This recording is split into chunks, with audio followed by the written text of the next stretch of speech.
ನಮಸ್ಕಾರ, ಇದು ವಿಶ್ವಂಬರ ಟಿವಿ. ನಾನು ಗುರುಪ್ರಸಾದ್ ಶಾಸ್ತ್ರಿ. ಪ್ರೈಮ್ ಗೆಸ್ಟ್ ಕಾರ್ಯಕ್ರಮಕ್ಕೆ ಸ್ವಾಗತ. ಇವತ್ತು ನಮ್ಮ ಜೊತೆಗಿದ್ದಾರೆ ಡಾಕ್ಟರ್ ರಮೇಶ್ ಹೆಗಡೆ. ಇವರು ಮೂಲತಃ ಸಿದ್ದಾಪುರ ತಾಲೂಕಿನ ಬಾಳೆಸರದವರು. ಕಳೆದ 29 ವರ್ಷಗಳಿಂದ ಕಿವಿ, ಮೂಗು, ಗಂಟಲು ತಜ್ಞರಾಗಿ ಕೆಲಸವನ್ನು ನಿರ್ವಹಿಸ್ತಾ ಇದ್ದಾರೆ. ಕಾರ್ಯಕ್ರಮಕ್ಕೆ ಆತ್ಮೀಯ ಸ್ವಾಗತ. ನಮಸ್ತೆ ಸರ್. ನಮಸ್ತೆ. ನಮಸ್ಕಾರ. ನಮಸ್ಕಾರ. ಪ್ರಿಯ ವೀಕ್ಷಕರೇ, ಈ ವಿಡಿಯೋನ ನೋಡೋದಕ್ಕೂ ಮೊದಲು ನಮ್ಮ ಚಾನೆಲ್ ಅನ್ನ ಇನ್ನು ಸಬ್ಸ್ಕ್ರೈಬ್ ಮಾಡ್ಕೊಂಡಿಲ್ಲ ಆದ್ರೆ ತಕ್ಷಣವೇ ಸಬ್ಸ್ಕ್ರೈಬ್ ಮಾಡ್ಕೊಳ್ಳಿ. ಹಾಗೆ ವಿಡಿಯೋ ಇಷ್ಟ ಆಗಿದ್ರೆ ಶೇರ್ ಮಾಡಿ. ಈಗ ಸಮಸ್ಯೆಗಳನ್ನ ಗುರುತಿಸಿದ ಮೇಲೆ ಅದಕ್ಕೆ ಚಿಕಿತ್ಸಾ ವಿಧಾನಗಳು ಯಾವ ರೀತಿ ಇರ್ತದೆ? ಈಗ ಕಿವಿಯ ಸಮಸ್ಯೆಗಳಿಗೆ ಯಾವ ಹಂತದಲ್ಲಿ ತೊಂದರೆಗಳನ್ನು ಕೊಡ್ತದೆ ಅಂತ ನಾವು ನೋಡ್ತೀವಿ. ಈಗ ನಾವು ನೋಡಿದಂಗೆ ಹೊರಗಡೆ ಕಿವಿಯ ಸಮಸ್ಯೆಗಳು ಬಂದಾಗ ಈ ಮಕ್ಕಳಿಗೆ ಕೆಲವು ಸಂದರ್ಭದಲ್ಲಿ ಕಿವಿಯ ಬೆಳವಣಿಗೆನೇ ಆಗಿರೋದಿಲ್ಲ, ಮೈಕ್ರೋಟಿಯಾ ಅಂತ ಹೇಳ್ತೀವಿ, ಅಥವಾ ಪೂರ್ತಿಯಾಗಿ ನಮ್ಗೆ ಕಿವಿಗೆ ಸಂಬಂಧಪಟ್ಟ ಯಾವುದು ಅಂಗಗಳ ಬೆಳವಣಿಗೆ ಆಗಿಲ್ಲ. ಅಂಥ ಸಂದರ್ಭದಲ್ಲಿ ಅದು ನಮ್ಗೆ ಹೊರಗಡೆಯಿಂದ ಕಾಣಿಸುತ್ತೆ ಎಲ್ಲಿ ಸಮಸ್ಯೆ ಇದೆ ಹೇಗೆ ಅನ್ನುವಂಥದ್ದು. ಇನ್ನೊಂದು, ಕಿವಿಯ ದ್ವಾರದಲ್ಲಿ ಎಲ್ಲರಿಗೂ ಕಾಡುವಂಥದ್ದು ಅಂತಂದರೆ ಸಮಸ್ಯೆ ಅಂತಂದರೆ ವ್ಯಾಕ್ಸ್ ಅನ್ನೋದು, ಅಥವಾ ಕಿವಿಯ ಕೂಕಣಿ ಅಂತ ಹೇಳ್ತಾರೆ. ಹುಬ್ಬಳ್ಳಿ ಧಾರವಾಡ ಭಾಷೆಯಲ್ಲಿ ಕೂಕಣಿ ಅಂತಾರೆ.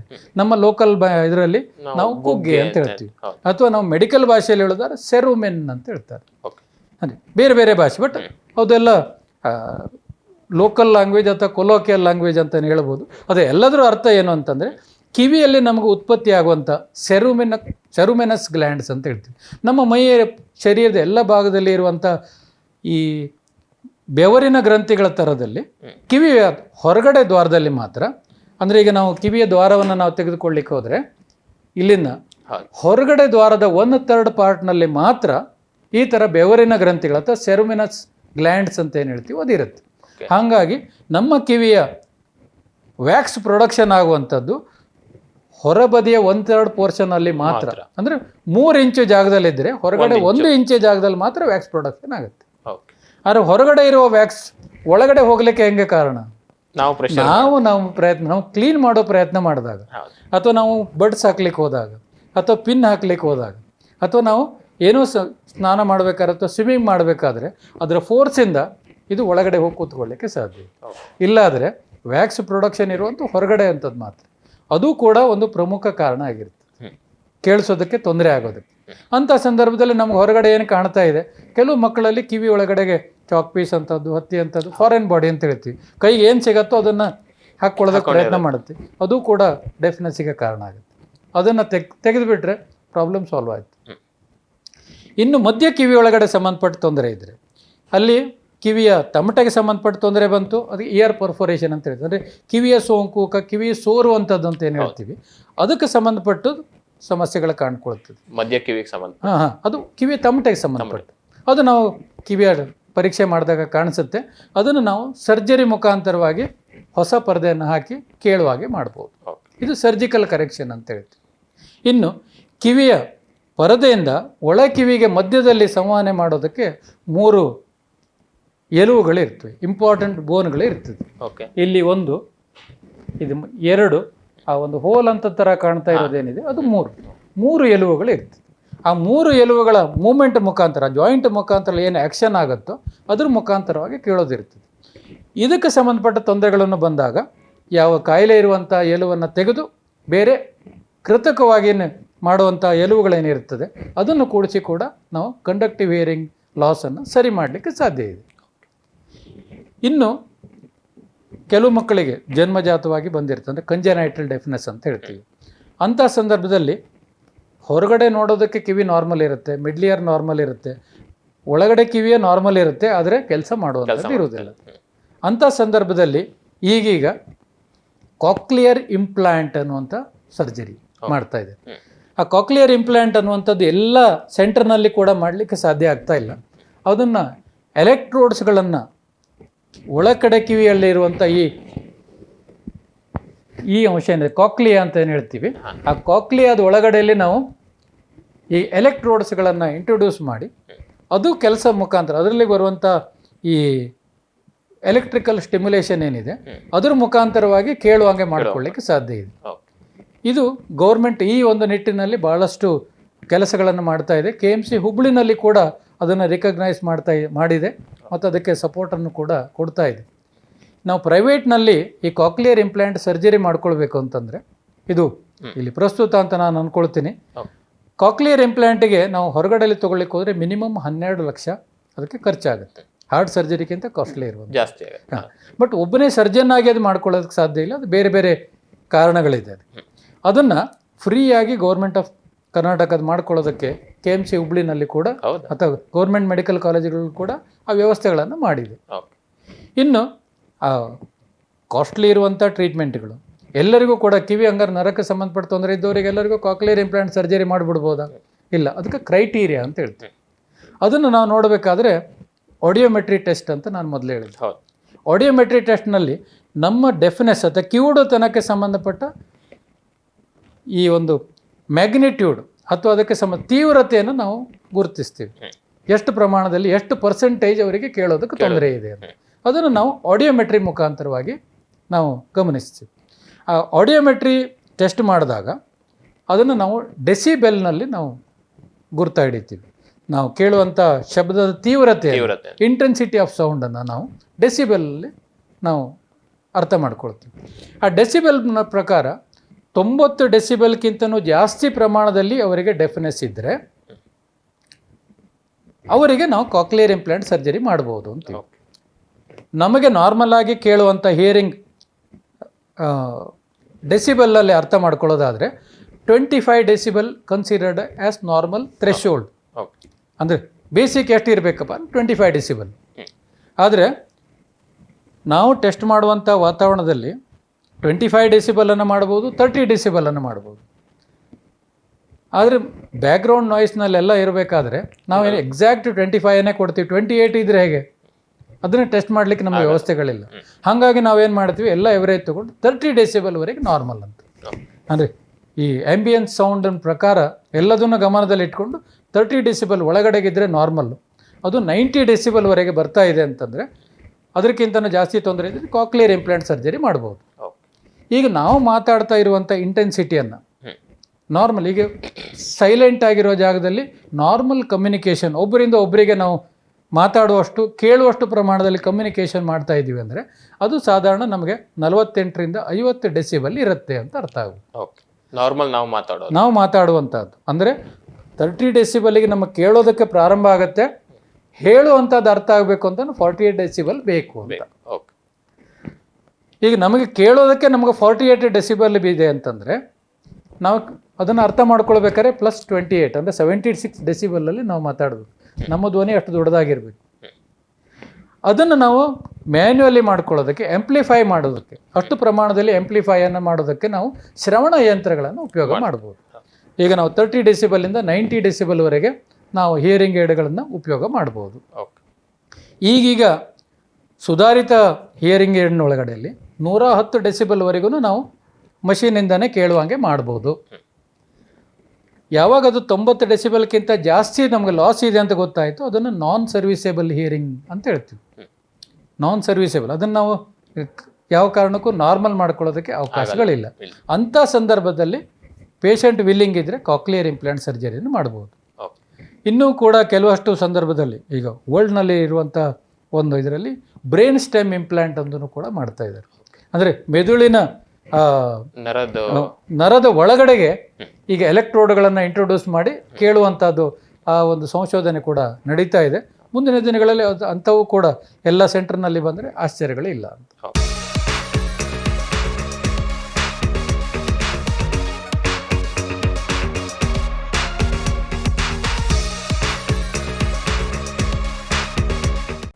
ಇವು ಒಂದು ಹೋಪ್ ಫಾರ್ ದಿ ಡೆಫ್ನೆಸ್, ಅಂದರೆ ಏನೂ ಕೇಳಲಿಕ್ಕೆ ಸಮಸ್ಯೆ ಇದ್ದವರಿಗೆ, ಪೂರ್ತಿಯಾಗಿ ಕಿವುಡುತನವನ್ನು ಅನುಭವಿಸ್ತಾ ಇರುವಂಥ ಜನರಿಗೆ ಇದು ಒಂದು ಆಶಾಕಿರಣ ಅಂತ ನಾವು ಅನ್ಕೋಬೋದು. ಈಗ ಕಿವುಡುತನ ಬರದೇ ಇರುವಾಗೆ ಅಥವಾ ಬಂದ ಮೇಲೆ ಯಾವ ರೀತಿ ಮುಂಜಾಗ್ರತಾ ಕ್ರಮಗಳನ್ನು ವಹಿಸಬೇಕು ಹೇಳ್ತೀರಿ? ಈ ಕಿವುಡುತನವನ್ನು ನಾವು ಪ್ರಪ್ರಥಮವಾಗಿ ಪ್ರಾರಂಭಿಕ ಹಂತದಲ್ಲೇ ನಾವು ಗುರುತಿಸುವುದು ಬಹಳ ಮುಖ್ಯ ಇದೆ. ಈಗ ಒಂದು ಉದಾಹರಣೆನ ನಾವು ತಗೊಳ್ಳೋದಾದರೆ, ಒಂದು ಸಣ್ಣ ಮಗು, ಅದಕ್ಕೆ ನೆಗಡಿ ಆಗುತ್ತೆ, ಅದಕ್ಕೆ ಗಂಟಲಿನಲ್ಲಿ ಟಾನ್ಸಿಲ್ ಅಂತ ತೊಂದರೆ ಇರುತ್ತೆ, ಮೂಗಿನಲ್ಲಿ ಈ ರೈನೈಟಿಸ್ ಅಂತ ತೊಂದರೆ ಇರುತ್ತೆ, ಅಥವಾ ಅದಕ್ಕಿಂತ ಹೆಚ್ಚು ಎಡಿನಾಯ್ಡ್ಸ್ ಅನ್ನುವಂಥ ಒಂದು ಗ್ರಂಥಿ, ಮೂಗು, ಗಂಟಲು ಮತ್ತು ಕಿವಿ ಇದು ಮೂರು ಸೇರುವಂಥ ಜಾಗದಲ್ಲಿ ಎಡಿನಾಯ್ಡ್ಸ್ ಅನ್ನುವಂಥ ಒಂದು ಗ್ರಂಥಿ ಇರುತ್ತೆ. ಎಡಿನಾಯ್ಡ್ಸ್ ಪ್ರಾಬ್ಲಮ್ ಇರುವಂಥ ಮಕ್ಕಳಲ್ಲಿ ಪದೇ ಪದೇ ಪದೇ ಕಿವಿಯ ಸೋಂಕು ಕಾಣಿಸ್ಕೊಳ್ತದೆ. ಪ್ರತಿ ಸಲ ನೆಗಡಿ ಆದ ತಕ್ಷಣ ಕಿವಿಗೆ ತೊಂದರೆ ಆಗುತ್ತೆ. ಕಿವಿ ತೊಂದರೆ ಆದಮೇಲೆ ಕಿವಿ ನೋವು ಬರುತ್ತೆ, ಡಾಕ್ಟ್ರ್ ಹತ್ರ ಹೋಗ್ತಾರೆ, ಟ್ರೀಟ್ಮೆಂಟ್ ಕೊಡ್ತಾರೆ, ಕಿವಿ ನೋವು ಕಡಿಮೆ ಆಗುತ್ತೆ. ಕಿವಿ ನೋವು ಕಡಿಮೆ ಆದಮೇಲೆ ಕೇಳೋದು ಕಡಿಮೆ ಇದೆ ಅಂತ ಅನ್ನೋದನ್ನು ನಾವು ಗಮನಕ್ಕೆ ತೆಗೆದುಕೊಳ್ಳೋದೇ ಇಲ್ಲ. ಅದಕ್ಕೆ ನಾವು ಮಿಡ್ಲಿಯರ್ ಇನ್ಫೆಕ್ಷನ್ ವಿತ್ ಎಫ್ಯೂಷನ್ ಅಂತ ಹೇಳ್ತೀವಿ. ಒಂದೇ ಸಲ ಕಡಿಮೆ ಆಗಿರಲ್ಲ. ಅದು ಕೇಳೋದು ಕಡಿಮೆ ಇದೆ ಅನ್ನೋದನ್ನು ನಾವು ಪ್ರಾರಂಭಿಕ ಹಂತದಲ್ಲಿ ನಾವು ಗಮನಿಸದೇ ಹೋದರೆ ಅದು ಹೆಚ್ಚಿನ ಪ್ರಮಾಣದಲ್ಲಿ ಜಾಸ್ತಿ ಆಗ್ತಾ ಹೋಗುತ್ತೆ. ಹಾಗಾಗಿ ನಮ್ಮ ಕಿವಿ ಸೋಂಕು ಬಂದ ನಂತರ ಕಿವಿ ನೋವು ಕಡಿಮೆ ಆಯ್ತಲ್ಲ, ನಮ್ಮ ಟಾರ್ಗೆಟ್ ಕಿವಿ ನೋವು ಕಡಿಮೆ ಮಾಡುವಂಥದ್ದಲ್ಲ, ಅದು ಕೇಳೋದಕ್ಕೆ ಅಥವಾ ಶ್ರವಣಕ್ಕೆ ಒಂದು ಕೆಪ್ಯಾಸಿಟಿ ಅಥವಾ ಶ್ರವಣ ಸಾಮರ್ಥ್ಯವನ್ನು ಕಡಿಮೆ ಮಾಡದೇ ಇರೋ ರೀತಿಯಲ್ಲಿ ನಾವು ಟ್ರೀಟ್ಮೆಂಟ್ ಕೊಡಬೇಕು ಅನ್ನುವಂಥದ್ದು ನಮ್ಮ ENT ತಜ್ಞರ ಒಂದು ಇಂಪಾರ್ಟೆನ್ಸ್ ಆಗಿರ್ತದೆ. ಬಟ್ ಪೇರೆಂಟ್ಸಿಗಾಗಲಿ ಅಥವಾ ಪೇಷಂಟ್ಸಿಗೆ ಇಬ್ಬರಿಗೂ ಕೂಡ ಅವರಿಗಿರೋ ಟಾರ್ಗೆಟ್ ಏನು ಅಂದರೆ ಕಿವಿ ನೋವು ಕಡಿಮೆ ಆದರೆ ಸಾಕು. ಹಂಗೆ ಪ್ರಾರಂಭಿಕ ಹಂತದಲ್ಲಿ ನಾವು ಮಕ್ಕಳಲ್ಲಿ ಶ್ರವಣ ದೋಷ ಆಗ್ತಾ ಇದೆ ಅನ್ನುವಂಥದ್ದನ್ನು ನಾವು ಗಮನವಿಟ್ಟು ನೋಡ್ತಾ ಇರಬೇಕಾಗತ್ತೆ. ಯಾಕಂದ್ರೆ ಮಗು ತೊಂದರೆ ಇದೆ, ಕೇಳೋದು ಕಡಿಮೆ ಇದೆ ಅಂದ್ಕೊಂಡು ಬರೋದು ಭಾಳ ಕಡಿಮೆ, ಗೊತ್ತಾಗೋದಿಲ್ಲ.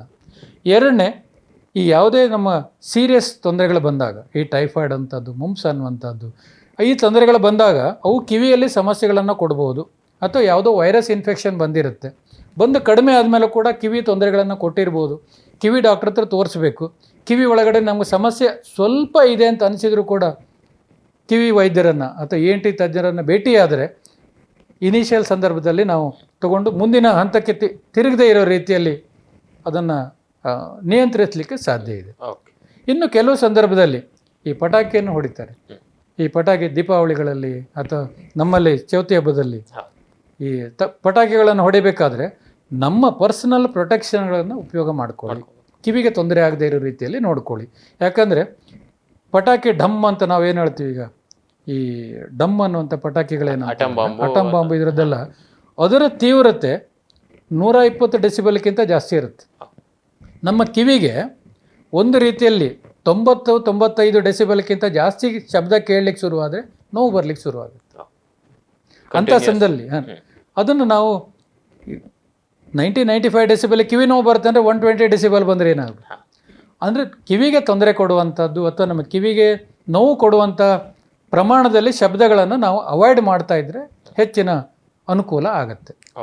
ಇನ್ನು ಈ ಸಾರ್ವಜನಿಕ ಸಭೆ ಸಮಾರಂಭಗಳಲ್ಲಿ, ಈಗ ಸಿರ್ಸಿನಲ್ಲಿ ಈಗ ನಮಗೆ ಇದು ಬರ್ತಾ ಇದೆ, ಬೇಡ್ರ ವೇಷ ಬರ್ತಾ ಇದೆ. ಬೇಡ್ರ ವೇಷಗಳಲ್ಲಿ ಬಂಡಿಗಳು ಹೋಗುತ್ತೆ, ಅಲ್ಲಿ DJ ಸೌಂಡ್ಗಳನ್ನು, ಈಗ DJ ಸೌಂಡ್ಗಳನ್ನು ಉಪಯೋಗ ಮಾಡಬೇಕಾದ್ರೆ ಹತ್ತಿರದಲ್ಲಿ ಇರುವಂಥ ಜನರಿಗೆ ಅಥವಾ ಹತ್ತಿರದಲ್ಲಿ ಮೆರವಣಿಗೆ ಹೋಗ್ತಾ ಇರುವಂಥ ಅಕ್ಕಪಕ್ಕದ ಮನೆಯವರಿಗೆ ಅವರ ಮನೆ ವೈಬ್ರೇಷನ್ ಆಗುವಂಥದ್ದು ಕೂಡ ಕೇಳಿಸ್ತಾ ಇರ್ತದೆ. ಅಷ್ಟು ಪ್ರಮಾಣದಲ್ಲಿ, ಅಷ್ಟು ತೀವ್ರತೆಯಿಂದ ಉಪಯೋಗ ಮಾಡುವಂಥದ್ದಿದೆ. ಈಗ ಕಳೆದ ಗಣೇಶ ಚೌತಿ ಸಂದರ್ಭದಲ್ಲಿ ಉಪಯೋಗ ಮಾಡಿದಂಥ DJ ಸೌಂಡ್ಗಳಿಂದ ಸಾಕಷ್ಟು ಕಿವುಡತನ ಸಮಸ್ಯೆಗಳನ್ನು ಬಂದಿರುವಂಥ ಯಂಗ್ ಜನ್ರೇಷನ್, ಕನಿಷ್ಠ ಈಗ ನನಗೆ ಗೊತ್ತಿರುವಂಗೆ 5 ಜನರನ್ನು ನಾನು ಟ್ರೀಟ್ಮೆಂಟ್ ಮಾಡಿದ್ದೀನಿ. ಆದರೆ ಟ್ರೀಟ್ಮೆಂಟ್ ಮಾಡಿರುವಂಥದ್ದು ಸಕ್ಸಸ್ ಆಗಿಲ್ಲ ಅನ್ನೋದು ನನಗಷ್ಟೇ ಬೇಸರ ಸಂಗತಿ. ಅಂದರೆ ಈಗ ನಾಯ್ಸ್ ಇಂಡ್ಯೂಸ್ ಡೆಫ್ನೆಸ್ ಅನ್ನುವಂಥದ್ದು ಕೂಡ ಅದು ಇರ್ರಿವರ್ಸಿಬಲ್ ಡ್ಯಾಮೇಜನ್ನು ಮಾಡ್ತದೆ. ಅದನ್ನು ಯಾವ ಸಂದರ್ಭದಲ್ಲೂ ರಿಪೇರಿ ಮಾಡ್ಕೊಳ್ಳೋದಕ್ಕೆ ಅಥವಾ ಸರಿ ಮಾಡ್ಕೊಳ್ಳೋದಕ್ಕೆ ಸಂದರ್ಭದಲ್ಲಿ ಸಾಧ್ಯ ಆಗೋದಿಲ್ಲ. ಆವಾಗ ಅವರಿಗೆ ಹಿಯರಿಂಗ್ ಏಡ್ ಹಾಕ್ಕೊಂಡೇ ನಾವು ಕೇಳುವಂಗೆ ಮಾಡುವಂಥ ಪರಿಸ್ಥಿತಿ ಅಥವಾ ಟ್ರೀಟ್ಮೆಂಟ್ ಕೊಡೋ ಪರಿಸ್ಥಿತಿ ಬರ್ಬೋದು. ಹಾಗಾಗಿ ದೊಡ್ಡ ದೊಡ್ಡ ಶಬ್ದಗಳನ್ನು ಅಥವಾ DJ ಅಂತ ಶಬ್ದಗಳಿಂದ ದೂರ ಇರುವಂಥದ್ದು ಅದು ಒಂದು ಪ್ರಮುಖ ಅಂಶ ಆಗಿರ್ತದೆ. ಇನ್ನು ಕೆಲವರಿಗೆ ಡೀಪ್ ಸಿ ಡೈವಿಂಗ್ ಅಂತ ಇರ್ತದೆ. ಆ ಡೀಪ್ ಸಿ ಡೈವಿಂಗ್ನಲ್ಲಿ ಕೂಡ ಕಿವಿಗೆ ತೊಂದರೆ ಆಗುವಂಥದ್ದು, ಕಿವಿಗೆ ಪೆಟ್ಟಾಗುವಂಥ ಸಾಧ್ಯತೆಗಳಿದೆ. ಅನಿವಾರ್ಯ ಸಂದರ್ಭಗಳಲ್ಲಿ ಈಗ ನಮಗೆ ನೆಗಡಿ ಆದಾಗ ಅಥವಾ ಕೋಲ್ಡ್ ಆಗಿರುವಂಥ ಸಂದರ್ಭದಲ್ಲಿ ಡೀಪ್ ಸಿ ಡೈವಿಂಗ್ ಆಗಲಿ ಸ್ವಿಮ್ಮಿಂಗ್ ಆಗಲಿ ಅದನ್ನು ಅವಾಯ್ಡ್ ಮಾಡೋದು ಚಲೋ. ಅಥವಾ ನಾವು ವಿಮಾನ ಪ್ರಯಾಣ ಮಾಡಬೇಕಾದ್ರೆ ಕೋಲ್ಡ್ ಆಗಿರುವಂಥ ಸಂದರ್ಭದಲ್ಲಿ ನಾವು ಟ್ರಾವೆಲ್ ಮಾಡ್ತಾ ಇದ್ದೀವಿ ಅಂತಂದರೆ ವಿಮಾನ ಇಳಿಯುವಂಥ ಸಂದರ್ಭದಲ್ಲಿ, ಲ್ಯಾಂಡಿಂಗ್ ಆಗುವಂಥ ಸಂದರ್ಭದಲ್ಲಿ ಎಷ್ಟು ಫಾಸ್ಟಾಗಿ ಬಂದು ಕೂತ್ಕೊಳ್ತದೋ ಆವಾಗೆಲ್ಲ ಕಿವಿ ಪರದೆ ಡ್ಯಾಮೇಜ್ ಆಗೋ ಸಾಧ್ಯತೆಗಳು ಇರ್ತದೆ. ಅಂದರೆ ಇದನ್ನೆಲ್ಲ ಅವಾಯ್ಡೇಬಲ್, ಇದನ್ನು ನಾವು ಪ್ರೀ ಪ್ಲ್ಯಾನ್ ಮಾಡಿಕೊಂಡು ಕಿವಿಗೆ ಶ್ರವಣ ದೋಷ ತೊಂದರೆ ಆಗದೇ ಇರೋ ರೀತಿಯಲ್ಲಿ ಮಾಡ್ಕೊಳ್ಳಿಕ್ಕೆ ಅವಕಾಶಗಳಿದೆ ಇವು.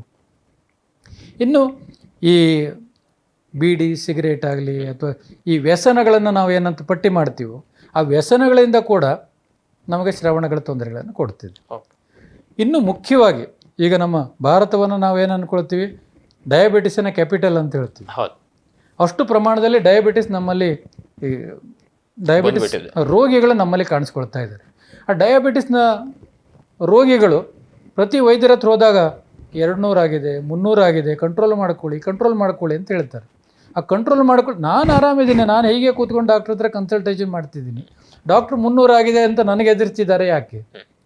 ಅದು ಕೂಡ ಪರ್ಮನೆಂಟ್ ಡೆಫ್ನೆಸ್ ಮಾಡುವಂಥದ್ದು. ಕಣ್ಣಿಗೆ ಸಂಬಂಧಪಟ್ಟಂಥ ಯಾವ ಥರ ಬ್ಲೈಂಡ್ನೆಸ್ಸನ್ನು ಮಾಡ್ಬೋದು, ಅಥವಾ ಡಯಾಬಿಟಿಕ್ ರೆಟಿನೋಪತಿ ಅಂತ ಏನು ತೊಂದರೆ ಕೊಡುತ್ತೋ ಅದೇ ಥರ ಕಿವಿಯ ನರಕ್ಕೆ, ಒಳ ಕಿವಿಯ ನರಕ್ಕೂ ಕೂಡ ತೊಂದರೆ ಕೊಡೋ ಸಾಧ್ಯತೆಗಳಿದೆ. ಅದು ಕೂಡ ಒಂದು ಪ್ರಮುಖ ಕಾರಣ ಡೆಫ್ನೆಸ್ ಬರಲಿಕ್ಕೆ. ಶುಗರ್ ಪೇಷಂಟ್ಗಳು ಸಹ ಅದನ್ನು ನಾವು ನಿಯಂತ್ರಣದಲ್ಲಿ ಇಟ್ಕೊಳ್ಳುವಂಥದ್ದು, ಇದು ಕೂಡ ಈ ಪ್ರತಿಬಂಧಕ ಉಪಾಯಗಳಲ್ಲಿ ನಾವು ನೋಡ್ಕೊಳ್ಬೋದು. ಇನ್ನು ಈ ಜನ್ಮಜಾತವಾಗಿ ಬರುವಂಥದ್ದು, ಅದು ಈ ತಾಯಿಯ ಗರ್ಭದಲ್ಲಿರುವಂಥ, ಈ ಶಿಶು ತಾಯಿಯ ಗರ್ಭದಲ್ಲಿರುವಂಥ ಅಥವಾ ಪ್ರೆಗ್ನೆನ್ಸಿ ಟೈಮ್ನೊಳಗಡೆಯಲ್ಲಿ ತಾಯಿಗೆ ಬರುವಂಥ ಕೆಲವು ಕಾಯಿಲೆಗಳು ಅಥವಾ ಅವರು ಸೇವಿಸುವಂಥ ಕೆಲವು ಮೆಡಿಸಿನ್ಗಳು, ಅವು ಮಗುವಿನ ಕಿವಿಗೆ ಅಥವಾ ಜನ್ಮಜಾತವಾಗಿ ಬರುವಂಥ ಅಥವಾ ಕಂಜನೈಟಲ್ ಡೆಫ್ನೆಸ್ ಕೊಡಲಿಕ್ಕೆ ಕಾರಣಗಳಿರ್ತದೆ. ಅದನ್ನು ನಾವು ಮೊದಲೇ ಗಮನದಲ್ಲಿ ಇಟ್ಕೊಂಡು, ಅಥವಾ ನಾವು ಪ್ರೆಗ್ನೆಂಟ್ ಇದ್ದೀನಿ ಅನ್ನೋದನ್ನು ಕೂಡ ವೈದ್ಯರಲ್ಲಿ ಡಿಕ್ಲೇರ್ ಮಾಡುವಂಥದ್ದು ಭಾಳ ಮುಖ್ಯ ಆಗುತ್ತೆ. ಇದನ್ನು ನಾವು ತಲೆಯಲ್ಲಿ ಇಟ್ಕೊಳ್ಬೇಕು. ಧನ್ಯವಾದ. ವೀಕ್ಷಕ ಮಹಾಪ್ರಭುಗಳೇ, ನಮ್ಮ ಚಾನಲ್ ಅನ್ನು ಸಬ್ಸ್ಕ್ರೈಬ್ ಮಾಡಿ, ಶೇರ್ ಮಾಡಿ,